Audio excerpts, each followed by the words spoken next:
Debit, credit, Apple Pay, Venmo, Cashapp, or maybe just plain old cash. When it comes to making a purchase, it seems like there are more options than necessary, but one thing you may be seeing less of, checks. Our own Cash Matlock has more on why business owners are choosing a newer payment method.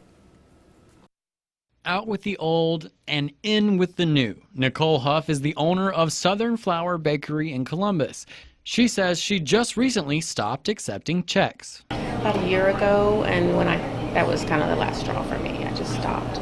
That last straw being a bad check. Huff says she's seen more than her fair share of them in her 7 years of owning a bakery. I've had people bounce checks for $5, $6, and they don't pay.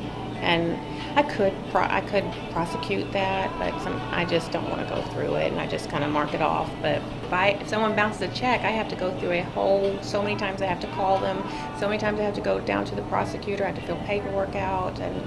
In fact, Citizens National Bank Regional Support Officer Shannon Shaw says a lot of people are choosing to no longer write or cash checks. We do see a decline in actual checks being used because of all the apps to pay people and things like that. Southern Flower uses a newer transaction system called Square. The Square system processes all our payments, but we don't pay interchange fees, which is fees that regular credit card companies would actually charge to the business owner. The system accepts things like Apple Pay, where customers can pay for items with just a tap of their phone or card. There's something on the back of the check card, like your Visa card or whatever, where you can just tap that on there. However, not everyone is sold on this new way of exchanging money. They're not so sure of the apps where you send money through an app on your cell phone, and so I owe you money, and so I'm just going to write you a check, or I'm going to tithe, so I'll just write you a check, because some